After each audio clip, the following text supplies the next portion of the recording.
Tonight, imagine picking up a sport you participated in decades ago. Mark McClune has the story of a Valley man who rediscovered his competitive fire. Chris Wallace keeps competing.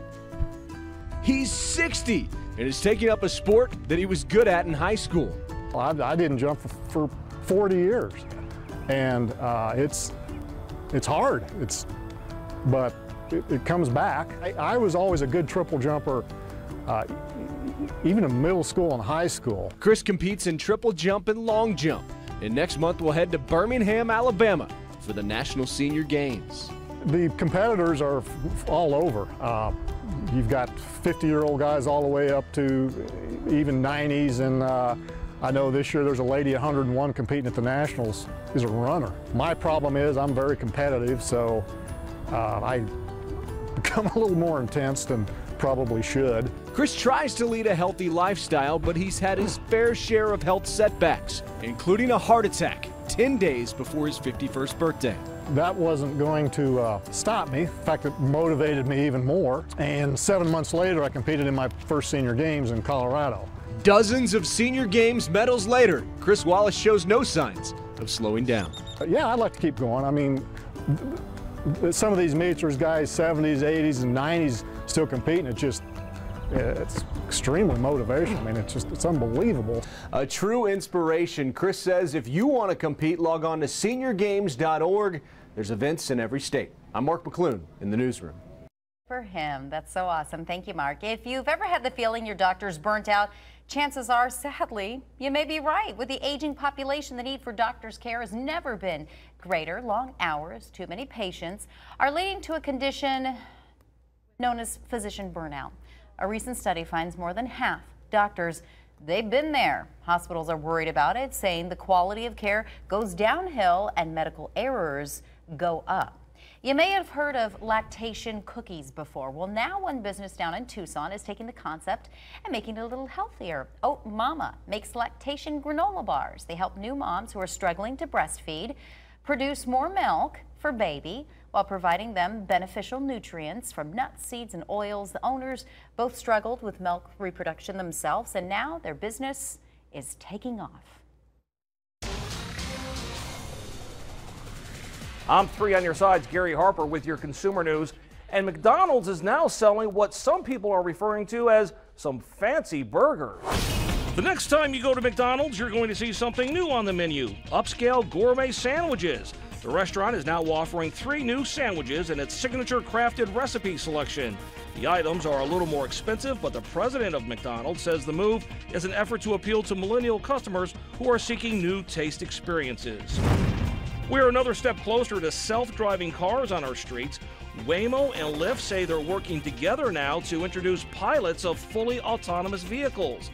Waymo is a global leader in software that can run self-driving cars. It's now ramping up its fleet of self-driving minivans, about 500 more.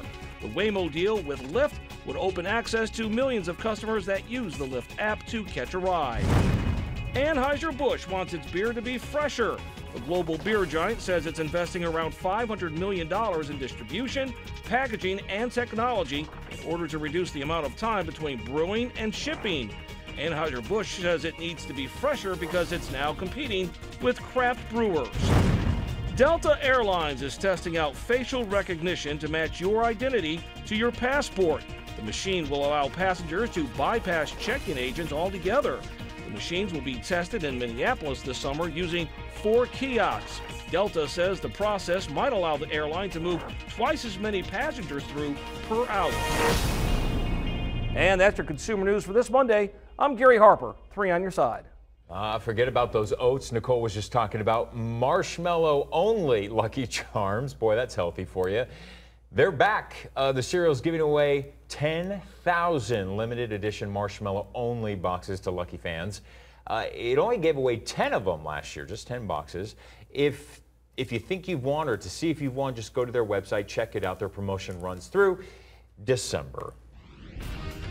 Just marshmallows. Hey man, only. me and my sisters, we used to fight over the box of Lucky And you'd Charms. pick 'em out, We'd right? pick them all out, and then they turn into Cheerios, and then nobody'd want them anymore. Nobody Then no touches one wants them. the rest of that. Okay.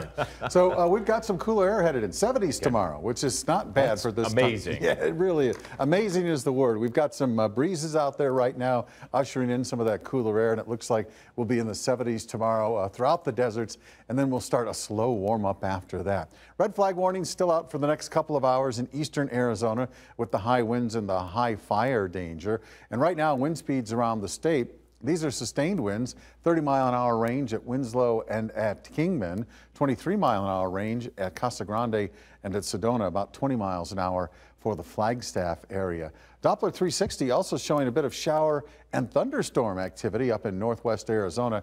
Pretty isolated stuff to be sure, but we do have some thunderstorms that have been active for the past couple of hours. And it looks like we may even get a thunder shower or two into the vicinity of the south rim of the Grand Canyon, the national park part that everybody is familiar with. 88 our high today, 69 the morning low. The average high is 95 degrees and it's 85 right now. Winds out of the southwest at 18 miles an hour.